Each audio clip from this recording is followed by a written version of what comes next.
अभी question number 8 क्या है, if a non parallel side of a trapezium are equal, तो अगर ट्रेपीजियम का नॉन पैरेलल साइड कौन सा, ये वाला तो पैरेलल साइड है, वो इक्वल है, मतलब ये वाली साइड इक्वल है, तब आपको करना है prove that it is a cyclic. तो आपको प्रूव करना है कि ये साइक्लिक क्वाड्रिलेटरल है, ठीक है।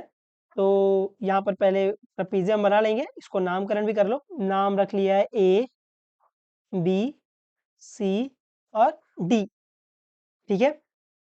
अभी आपको बोला है कि ट्रेपीजियम है, तो ये वाली साइड पैरेलल है, तो बाय डिफॉल्ट ट्रेपीजियम की प्रॉपर्टी है, जो इसका नॉन पैरेलल साइड है, ये नॉन पैरेलल साइड है, ये इक्वल है, तो ये भी मार्क कर लो ना यार, ये मार्क कर लिया है। फिर आपको प्रूफ दैट करना है कि जो ये क्वाड्रिलेटरल ए बी सी और डी ये जो बना है, ये साइक्लिक क्वाड्रिलेटरल है, मतलब सर्कल में ऐसा, ठीक है।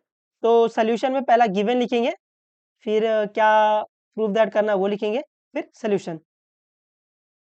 तो यहाँ पर सोल्यूशन में गिवन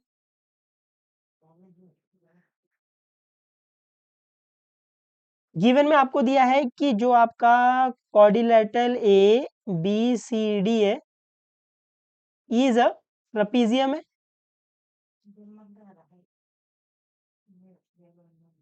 है ना, ट्रेपीजियम है। ट्रेपीजियम में अपने को पता है कि जो आपका ए बी होगा वो पैरेलल टू डीसी होगा, ये लिखो मत लिखो, बट बाय डिफॉल्ट आपके दिमाग के अंदर ये प्रॉपर्टी रहती है, ट्रेपीजियम मतलब ये वाली साइड क्या है, पैरेलल है। और यहाँ पर एक और चीज दे दी है, जो आपका नॉन पैरेलल साइड है, जो आपका ए डी है, वो इक्वल टू बी सी है, ये भी फिगर में डाल दिया अपन ने। बस इतनी चीज दी है। इसके बाद बोला है कि आपको क्या करना है, प्रूफ दैट करना है, प्रूफ दैट, या फिर आप टू प्रूफ लिख सकते हो, वो भी चल जाएगा। प्रूफ दैट क्या करना है, प्रूफ दैट आपको करना है कि जो आपका ये quadrilateral A B C D है, ए बी सी डी है, वो क्या है, is a cyclic quadrilateral, cyclic.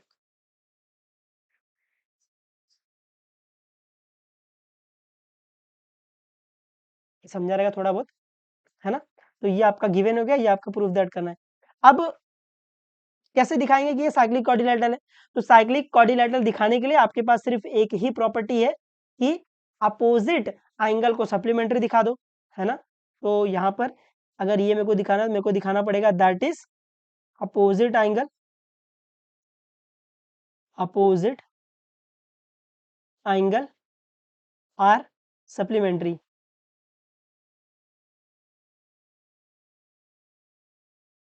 है ना।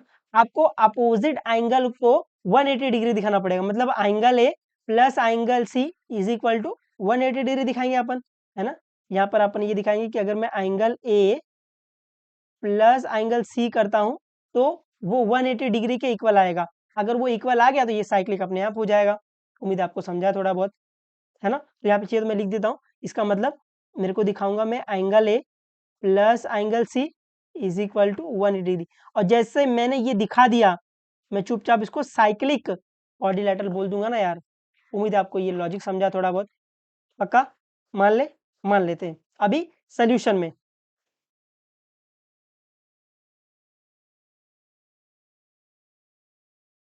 अभी सोल्यूशन में ये करेंगे कैसा, मतलब angle A plus angle C is equal to 180 degree दिखाएंगे कैसा। तो इसका लॉजिक ऐसा है कि आपने को पता है ये लाइन पैरेलल है, बिल्कुल पता है सर। तो अगर ये लाइन पैरेलल है, तो मैं बोलूँ यू एंगल सप्लीमेंट्री हो जाएगा। तो मैं यहाँ से बोल सकता हूँ कि angle A plus angle D is equal to 180 degree, है ना। का समझा थोड़ा बहुत, है ना। अपने को पता है ये लाइन पैरेलल है, तो मैं यू एंगल सप्लीमेंट्री से बोल सकता हूँ ना, angle A plus angle D is equal to 180 degree. और उसके बाद अगर मैं एंगल डी को एंगल सी के इक्वल दिखा दूं, तो फिर मैं angle A plus angle C 180 degree बता दूंगा ना यार। ये समझा थोड़ा बहुत लॉजिक, नहीं समझा वापस सुनो ना, क्या बोल रहा मैं, मेरे को दिखाना है कि angle A plus angle C is equal to 180 degree, है ना। ये अपन यहाँ से फील करके आ रहे हैं कि अगर मेरे को साइक्लिक क्वाड्रिलेटरल दिखाना है, तो मेरे को साइक्लिक क्वाड्रिलेटरल दिखाने के लिए मेरे को ये दिखाना पड़ेगा opposite angle are supplementary. Opposite angle are supplementary मतलब ये angle A plus angle C is equal to 180 degree, या फिर आप angle B plus angle D is equal to 180 degree दिखा दो।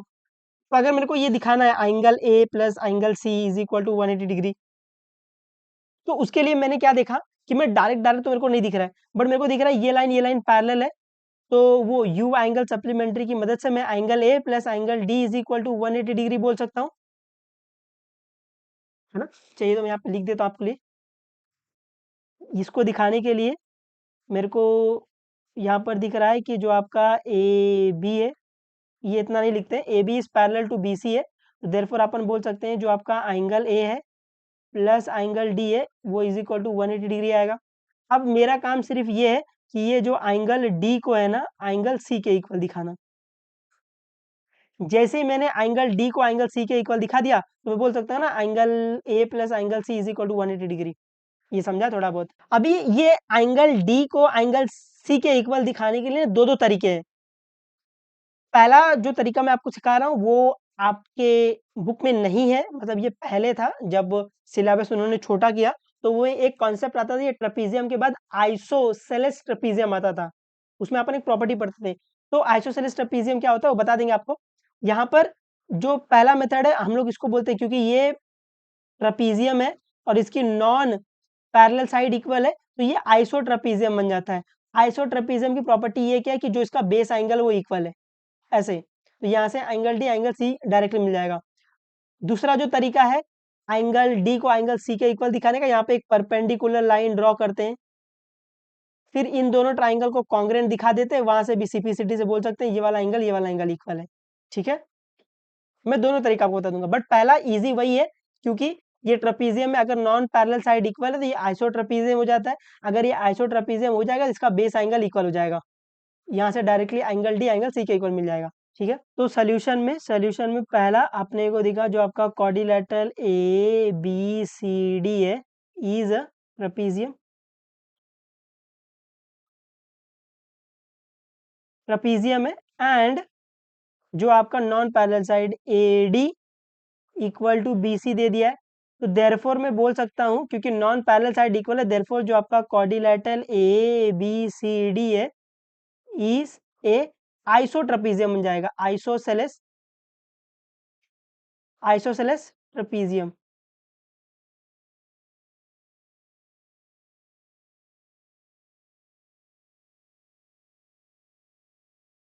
और ये जैसे आइसोसेलेस ट्रेपीजियम बन गया, इसकी एक प्रॉपर्टी आती है कि जो उसका बेस एंगल इक्वल होएगा। अगर ये आइसोसेलेस ट्रेपीजियम है, इसका बेस एंगल क्या है, ये वाला एंगल भी बेस एंगल, इसको आप उल्टा कर दोगे तो ये वाला बेस मिल जाएगा, मतलब एंगल ए एंगल बी के इक्वल है, एंगल डी एंगल सी के इक्वल है, ऐसा।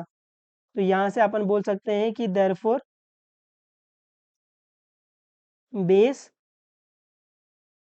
एंगल आर इक्वल, इसका जो बेस एंगल वो इक्वल है, तो यहाँ से मैं बोल सकता हूँ जो एंगल ए है वो एंगल बी के इक्वल है, एंड जो आपका एंगल डी है वो आपका एंगल सी के इक्वल है, ऐसे। तो अभी आपको दिख रहा है एंगल डी एंगल सी के इक्वल मिल गया है। सेकंड पॉइंट में आपने को पता है ये लाइन पैरेलल है, यहाँ से सेकंड पॉइंट में अपन ने बोला एज जो आपका ए बी है वो पैरेलल टू डी सी है, देयरफॉर मैं क्या बोल सकता हूँ, देयरफॉर बोल सकता हूँ जो आपका एंगल ए है प्लस एंगल डी है वो इज इक्वल टू 180 डिग्री आ जाएगा। रीजन को इंटीरियर एंगल आर सप्लीमेंट्री, को इंटीरियर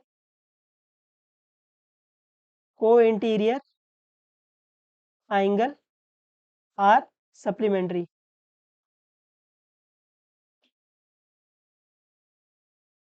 है ना। अभी यहाँ से मेरे को पता है कि जो आपका एंगल डी है वो एंगल सी के इक्वल है, यहाँ से एंगल ए तो ऐसे ही रहेगा, प्लस एंगल डी जो है वो आपका वो एंगल सी के इक्वल, मैं यहाँ पे एंगल सी लिख दूँ, angle C is equal to 180 degree. क्यों, क्योंकि जो आपका एंगल डी है वो आपका एंगल सी के इक्वल है, ऐसे। तो क्या अभी आपको दिखा कि जो अपोजिट एंगल है वो मैंने सप्लीमेंट्री दिखा दिया यहाँ से, है ना।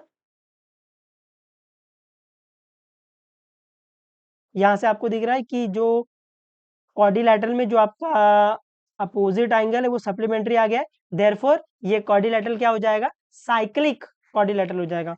उम्मीद आपको समझा है ये। तो यहाँ पर अपन बोल सकते हैं here here opposite opposite angle are supplementary,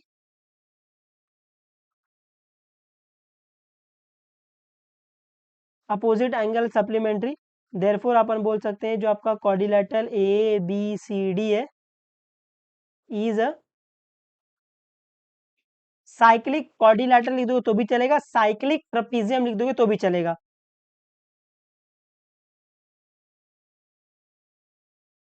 है ना। कुछ लोग बोलते हैं क्योंकि ट्रपीजियम था वही सर्कल में आ गया है तो आप इसको साइक्लिक ट्रपीजियम लिखो, तो आप साइक्लिक ट्रपीजियम लिख दोगे तो भी चलेगा,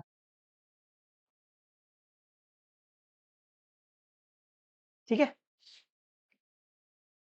ना। हालांकि जो टेक्निकली जो सच चीज है वो साइक्लिक ट्रपीजियम है, क्योंकि पहले वो ट्रपीजियम था फिर वो साइक्लिक ऐसा बन गया ना, मतलब हमने दिखा दिया कि उस सर्कल में। तो आप साइक्लिक क्वाड्रिलेटरल लिख दोगे तो भी राइट है, साइक्लिक ट्रपीजियम लिख दोगे तो भी चलेगा, ठीक है। उम्मीद आपको समझा ये थोड़ा बहुत, पक्का, ठीक है, मान लेते हैं। तो पढ़ते रहो, जो भी डाउट रहेगा बीच में पूछ लेना, बता देंगे, कोई दिक्कत नहीं। चलो बाय बाय, टेक केयर और मचा दे रहना एकदम, बाय बाय। अभी इसी से हमको जो दूसरा मेथड जो आपके स्कूल में जनरली सिखाते हैं वो ऐसा ही है, सेम, ये सब तो सेम ही रहेगा। अभी यहाँ पर जो आपको angle D equal to angle C दिखाने के लिए वो क्या करते हैं, वो कंस्ट्रक्शन करते हैं। यहाँ से आपको एक परपेंडिकुलर लाइन ड्रॉ कर देंगे, यहाँ से एक परपेंडिकुलर लाइन ड्रॉ कर देंगे, है ना। तो कंस्ट्रक्शन में डाल देते हैं, कंस्ट्रक्शन बोलेंगे draw AP perpendicular to DC, फिर draw B Q perpendicular to DC, फिर इन दोनों ट्राइंगल को कॉन्ग्रेंट दिखाते हैं वो, वहां से सीपीसीडी से बोलते हैं एंगल डी एंगल सी के इक्वल है, ठीक है। तो मैं आपके लिए थोड़ा लिख लेता हूँ, बट बाकी आपको ही करना है। तो यहाँ से अपन क्या करेंगे, कंस्ट्रक्शन कर लेंगे, कंस्ट्रक्शन,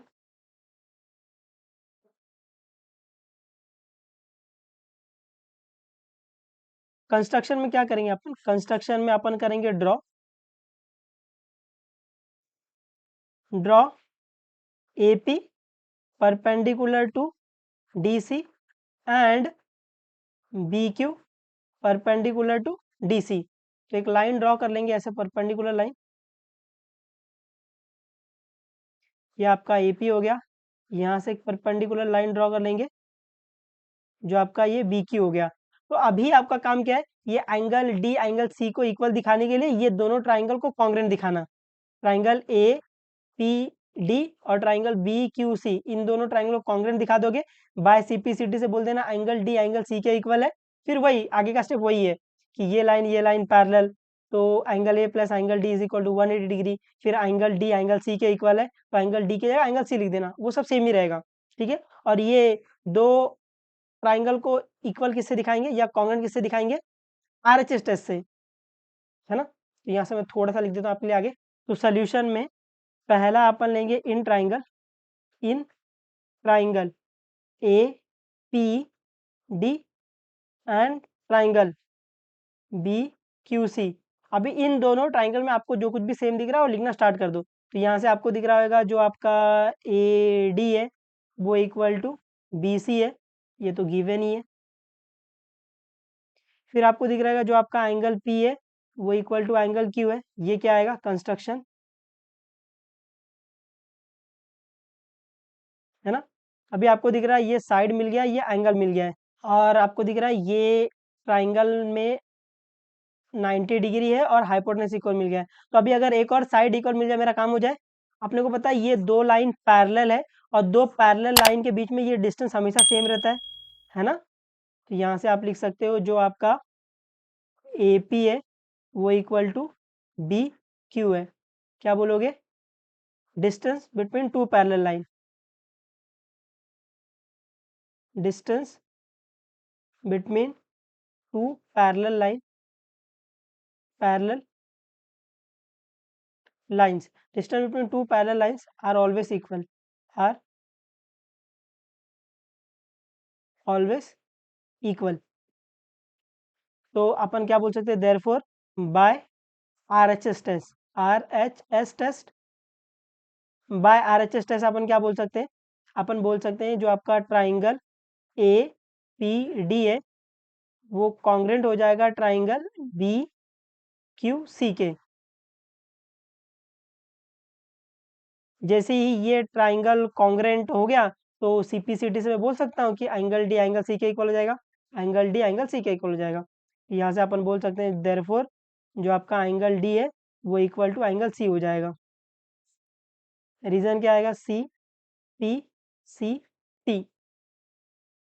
अभी जब ये आपका एंगल डी एंगल सी के इक्वल हो गया, फिर अभी नेक्स्ट पॉइंट में आपको दिख रहा है ये लाइन पैरेलल है, तो यू एंगल सप्लीमेंट्री हो जाएगा ना यार। सेकंड स्टेप में एस जो आपका ए बी है वो पैरेलल टू डी सी है, देयरफॉर अपन क्या बोल सकते हैं, देयरफॉर अपन बोल सकते हैं कि angle A plus angle D is equal to 180। Reason क्या आएगा, को इंटीरियर एंगल है सप्लीमेंट्री, को इंटीरियर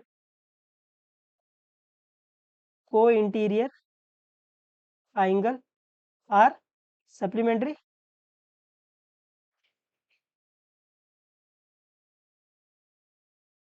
है ना। अभी यहाँ पर मेरे को पता है कि जो आपका एंगल डी है वो एंगल सी के इक्वल है, तो मैं एंगल डी की जगह एंगल सी लिख दूँ, तो यहाँ पे आ जाएगा angle A plus angle D की जगह क्या लिख रहा हूँ, एंगल सी लिख रहा हूँ, इज इक्वल टू 180 डिग्री। तो आपको दिख रहा है कि angle A plus angle C is equal to 180 degree आ गया अपने पास। यहाँ से आप बोल सकते हैं कि अपोजिट एंगल आर सप्लीमेंट्री, है ना। आगे ये हियर भी लिख सकते हैं, here opposite angle are supplementary, therefore quadrilateral A B C D is a cyclic. इतना साइक्लिक दो तो भी चलेगा, साइक्लिक ट्रपीजियम लिख दोगे तो भी चलेगा, साइक्लिक क्वाड्रिलेटरल लिख दोगे तो भी चल जाएगा, ठीक है। उम्मीद आपको समझाइए, है ना। सेकंड मेथड भी इजी है, बट फर्स्ट मेथड वो ज़्यादा इजी है, दिखना है कि ट्रपीजियम में ये नॉन पैरेलल साइड इक्वल है, तो ये एंगल इक्वल है, खत्म, ठीक है। उम्मीद आपको समझाइए थोड़ा बहुत, है ना। दोनों मेथड ही आपको समझे रहेंगे, दोनों में से आपको जो भी इजी लगे आप दोनों लगा सकते हो, वो आपको रॉन्ग नहीं देंगे। बट अगर आप वो पहला मेथड लगा रहे हो तो आपको आपके स्कूल में बताना पड़ेगा कि ये ऐसी प्रॉपर्टी होती है, ये लगा सकते हैं क्या। अगर वो हाँ बोलते तो ही लगाना, नहीं तो सेकंड मेथड भी इजी है। दो ट्राइंगल को कॉन्ग्रुएंट करना अपन ये पिछले दो दो चैप्टर से एकदम भयंकर तरीके से सीख रहे हैं, तो आपको ये इजीली आ जाएगा, ठीक है। उम्मीद है आपको ये समझा रहेगा थोड़ा बहुत, तो पढ़ते रहना, जो भी डाउट रहेगा बेझिझक पूछ लेना, बता देंगे, कोई दिक्कत नहीं। चलो बाय बाय, टेक केयर और मचाते रहना एकदम, बाय बाय।